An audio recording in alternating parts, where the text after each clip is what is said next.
Capítulo 20. Si uno fuera un ave que volaba alto sobre la encrucijada, o donde solían estar esas encrucijadas, habría podido detectar la ominosa nube de polvo que se elevaba desde el horizonte lejano. Entonces, uno se daría cuenta rápidamente de que había dos nubes de ese tipo, que aparecían y provenían de direcciones completamente diferentes. Si uno fuera a volar, como un ave, a la fuente de esta nube de polvo monumental, esperando tal vez una gran batalla, o un gigante poderoso, o una especie de elemental de polvo, uno solo se sentiría decepcionado por encontrar solo un ejército. Un vasto ejército trueno formando una estrecha formación, dispuesto como una serpiente negra y sinuosa que se arrastraba sobre las tierras planas, su longitud inconfundiblemente larga. Los ejércitos del rey demonio se movilizaron rápidamente y, según lo ordenado, casi todos los aspectos de su ejército cobraron vida. Las guarniciones fueron despojadas. Las ciudades se dejaron a su suerte.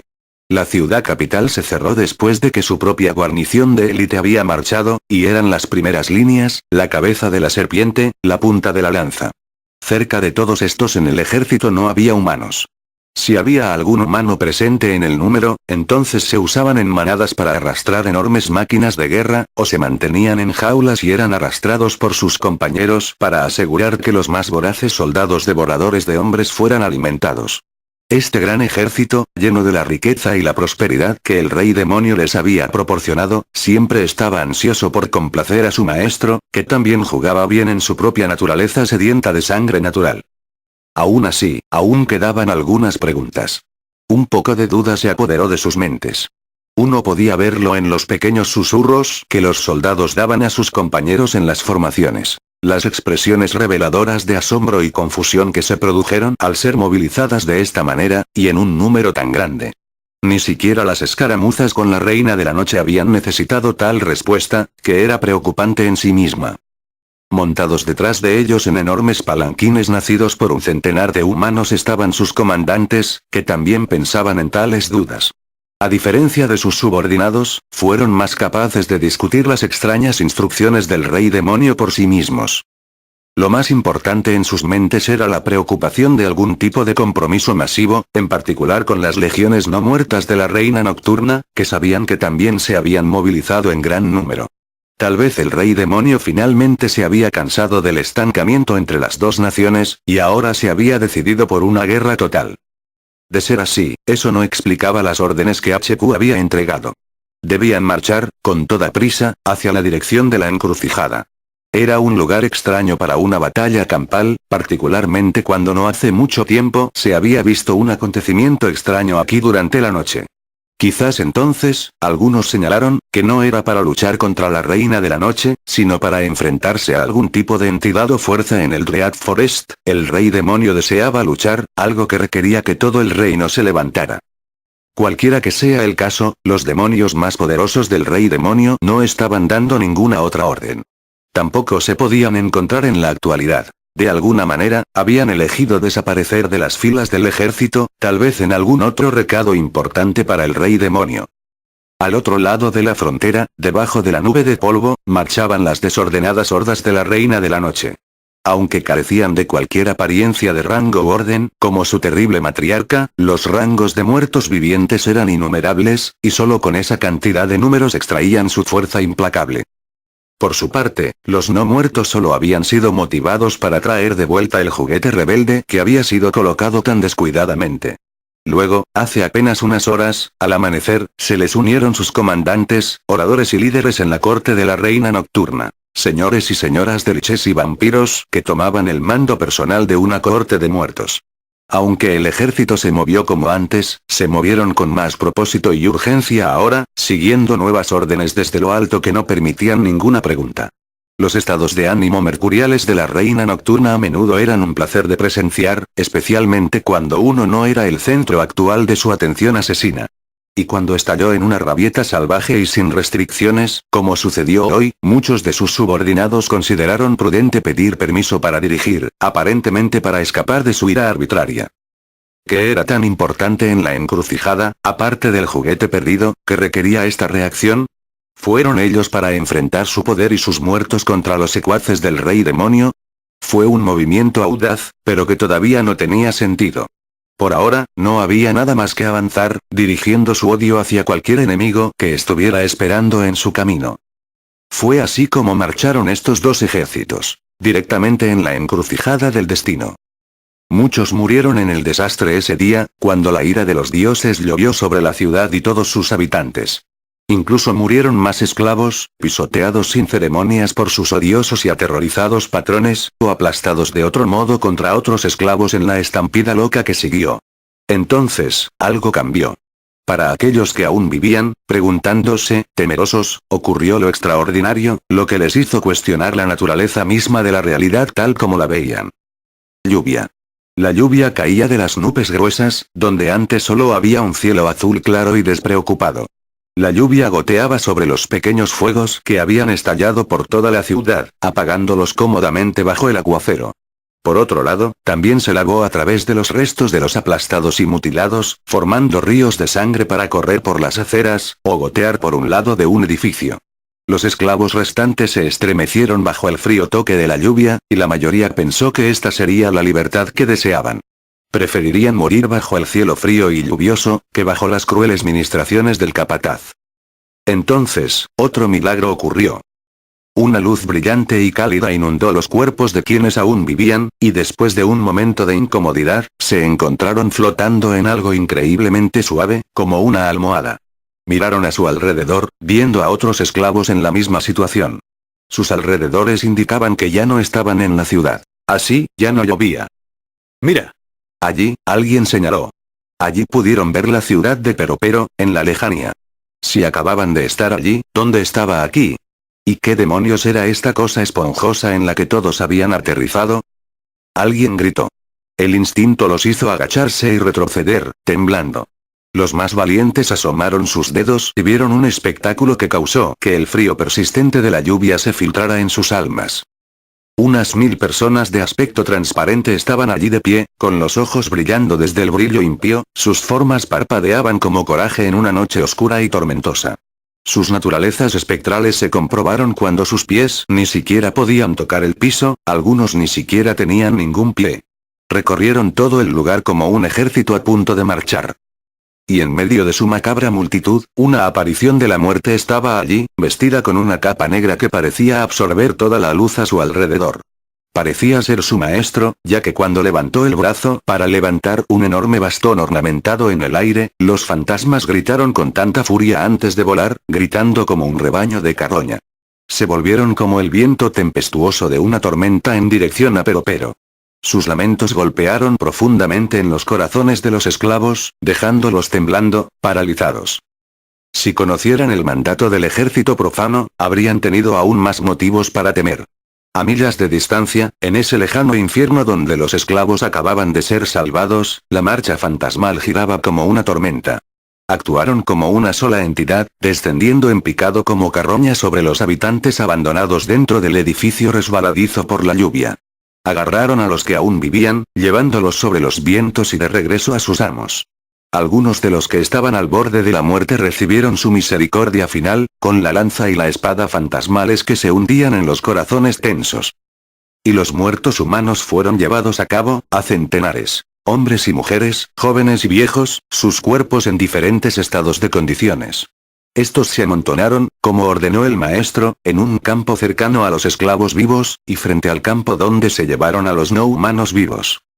Los esclavos observaban con asombro cómo se estaba haciendo este trabajo.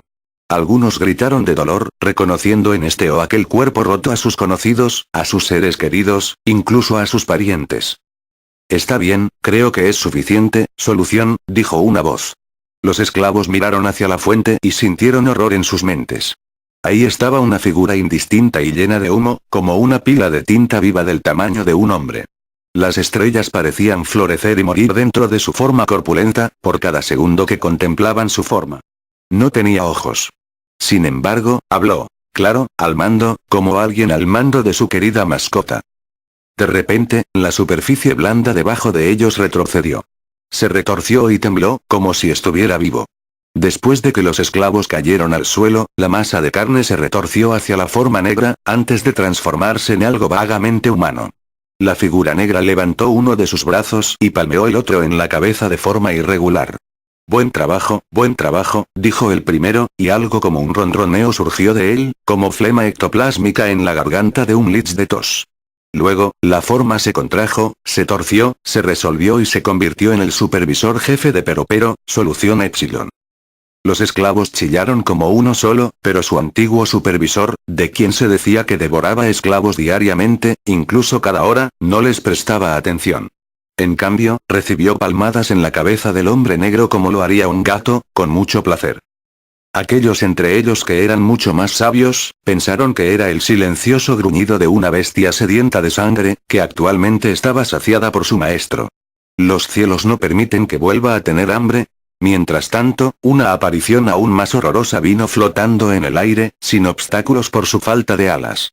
Era una criatura de aspecto siniestro en el vestido de un noble, y todos sentían un profundo presentimiento cuando sintieron que sus ojos de Gimlet barrían su forma. Luego vino la aparición de la muerte de antes, también flotando en nada más que aire, y aterrizó cerca de la criatura con cuernos, sobre el lugar donde se habían depositado los cadáveres. Esta vez, los esclavos sintieron un escalofrío en sus almas, como si alguien hubiera caminado sobre sus tumbas. Los dos parecían estar confiriendo en la distancia. Quizás los dos estaban discutiendo la mejor manera de dividir las almas de los muertos. Porque no había duda de que había algo siniestro en la tienda para que sus compañeros se pudrieran en el campo de allí. Obviamente, no podían esperar que algo benevolente viniera del cráneo sonriente ni del demonio de ojos pequeños. Finalmente, se llegó a un acuerdo. La encarnación de la muerte se volvió y se alejó flotando, dejando a la bestia bien vestida para contemplar a sus muertos.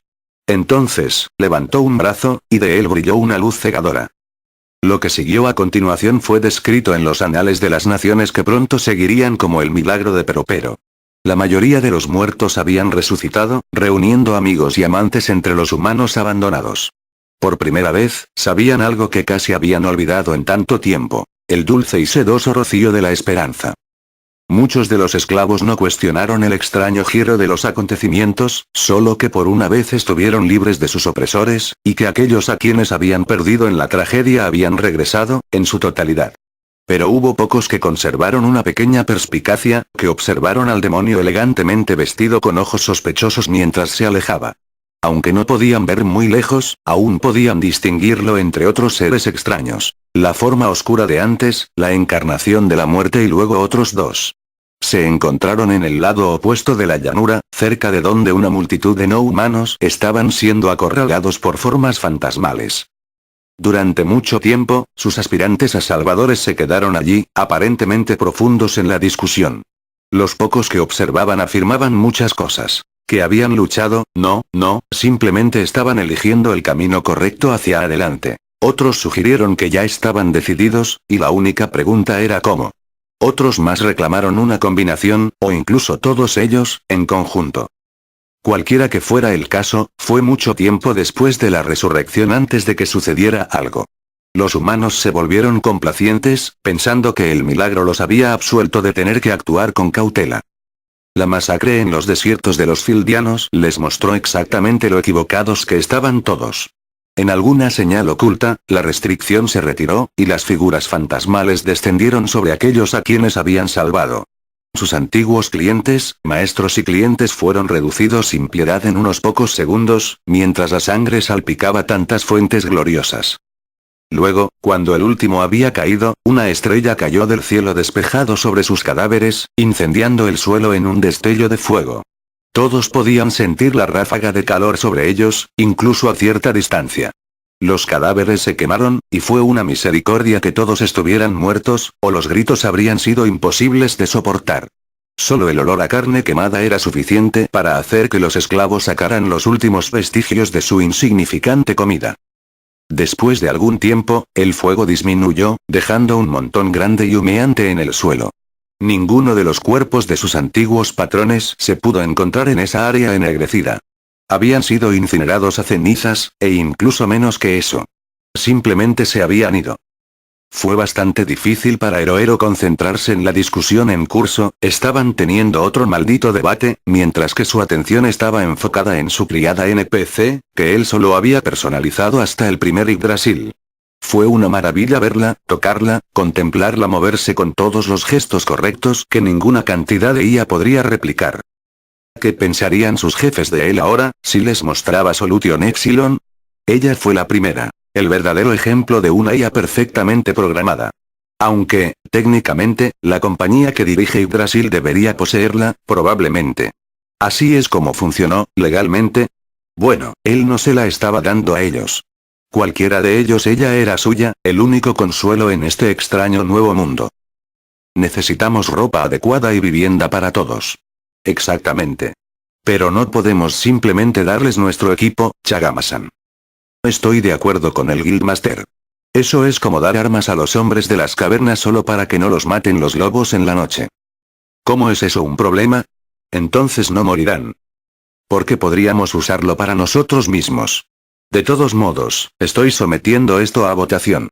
Sin Touchme-san aquí, esto lo hace todo más fácil. ¿Deberíamos dar nuestro equipo a estos nativos? Levanten la mano. Chagama-san levantó la mano, y para sorpresa de todos, también lo hizo Peroroncino. Fue sorprendente porque él fue el primero en negarse a dar regalos a los novatos. Peroroncino-san. No, quiero decir, antes de todo el asunto de la votación, ¿no deberíamos simplemente buscar ropa en esa ciudad? Lo hiciste estallar, ¿recuerdas? Como puedes ver claramente, no exploté todo. Momonga-san, solo envía a tu gente fantasma a buscar algo de ropa en la habitación, estoy seguro de que podemos encontrar suficiente para ellos. Pueblo fantasma. Bueno, eso suena como una idea. Ahora, sobre el tema del refugio, ¿deberíamos traerlos de vuelta a Nazarick? Absolutamente, Momonga se detuvo. Barrió su mirada hacia los esclavos reunidos en la distancia. Bueno, probablemente podamos, si los mantenemos en las áreas de entrada. Hay un montón de espacio. ¿Estamos seriamente poniendo a la gente en una cripta? ¿Tenemos otras ideas? ¿Qué tal construir un hogar para ellos? Ah, usando el Edén. Puedes hacerlo, Chagama-san, ciertamente. Pero eso es a largo plazo. Estamos pensando a corto plazo, por ahora. Héroe se pellizcó mentalmente la nariz. Los debates habían continuado y continuado desde el principio, después de que los secuaces de Momonga, a quienes su maestro del gremio afirmaba que eran inmunes a ser despedidos por alguna razón, a pesar de que él era muy estricto con respecto a dónde habían venido exactamente, habían salvado la situación. La gente de la ciudad en llamas. Al principio había sido un debate sobre si salvar o no a los no humanos junto con los humanos. Momonga insistió en traer a Touchme, pero como él no estaba respondiendo, tuvieron que votar sin él. Según Ulbert, eso hizo las cosas maravillosamente más simples. Después de que los no humanos fueron salvados, el siguiente argumento fue sobre resucitar a los humanos muertos. Luego se trataba de quién lo haría, o cómo se iba a hacer. Por magia necromántica, o usando los ángeles capturados de Ulbert. Luego, la discusión continuó con el destino de los demi-humanos capturados. ¿Se les permitiría salir en libertad, sabiendo lo que aprendieron de Peroroncino sobre los abusos atroces? ¿Matarían a los no humanos por principio? ¿Por venganza? Fue una votación muy cerrada, como resultó. Chagama-san y Momonga se negaron a matar indiscriminadamente, mientras que Ulbert y Peroroncino insistían mucho en la venganza. El héroe, el que rompió el empate, votó por el asesinato. Incluso con eso, Chagama y Momonga parecían querer detenerlo, pero optaron por alejarse, dejando que los espíritus de Momonga y Ulbert terminaran el trabajo. Aunque Peroroncino votó que sí, de alguna manera no pudo soportar la matanza, dejando a Heroero y Ulbert solos para ver el clímax Gorei. Después, eso condujo a la presente discusión, sobre cómo cuidar mejor a los esclavos humanos recién liberados. Ninguno de ellos sabía cómo manejar situaciones como estas en la vida real, por lo tanto, nadie sabía exactamente cómo actuar. Y Touchme-san, que podría haber sido de alguna ayuda, todavía no estaba respondiendo llamadas. Heroico suspiró. Se volvió hacia Solution, que estaba en silencio junto a él. Por sus observaciones, ella no hablaría a menos que él se lo ordenara. Vamos, Solution-chan, dijo, rezumando su camino hacia Momonga. Momonga-san, ¿me podría obligar con una puerta? Pregunto heroico, me ofreceré voluntariamente para preparar a Nazarick para nuestros huéspedes. Bueno entonces, Heroero-san, dijo Momonga, un poco distraída. ¿Estás trayendo la solución Epsilon contigo? Después de encontrarse a sí misma bajo el escrutinio de Momonga, la criada se inclinó. Sí, dijo el héroe. Iré a reunir a algunos de los otros NPC y tendremos un equipo de limpieza. Se preguntó si la solución sería capaz de limpiar. Muy bien, dijo Momonga, gesticulando y abriendo una puerta. Algo sucede, simplemente envíe un mensaje. Héroe se encogió de hombros. Detrás de él, los otros todavía estaban en una acalorada discusión. No era como si no quisiera involucrarse, pero él acaba de encontrar un dolor trabajar ahora. Cruzó la puerta. Y se encontró cayendo por el aire. Después de un momento de confusión, retorció su cuerpo, en vano. El suelo se acercaba más y más, mientras el viento ahogaba sus gritos. Holy shit. ¿Qué mierda estaba pasando? Dominar. Solución gritó detrás, y por encima de él. Te salvaré. Heroico solo pudo cerrar sus ojos. Splat. No mucho después de ver Heroero-san en la puerta, recibió un mensaje de Heroero-san. ¿Hola de nuevo? Preguntó Momonga con incertidumbre. Momonga-san, vino la voz de Heroero. Tenemos un problema. ¿Problema? Momonga repitió, su corazón inexistente caía hasta sus entrañas. Problema tras problema se persiguieron en su experiencia reciente. ¿Qué es? No vas a creer esto. ¿Qué? Momonga repitió, un poco irritado. Bueno, ya sabes Nazarik. El héroe se desvaneció. Bueno, se fue. Se acabó. Momonga parpadeó. Tragó saliva, sintiendo su cabeza como si algo golpeara dentro del cráneo. ¿Ido? Bueno, técnicamente no desapareció. Pero está yendo. Y vamos. ¿De qué diablos estás hablando? Habla con sentido. Bueno, realmente tienes que verlo para creerlo. Ni siquiera lo creo yo mismo, y yo soy el que está aquí, y también con Chagama-san. Multa. Un problema tras otro. Momonga resopló, y abrió la puerta.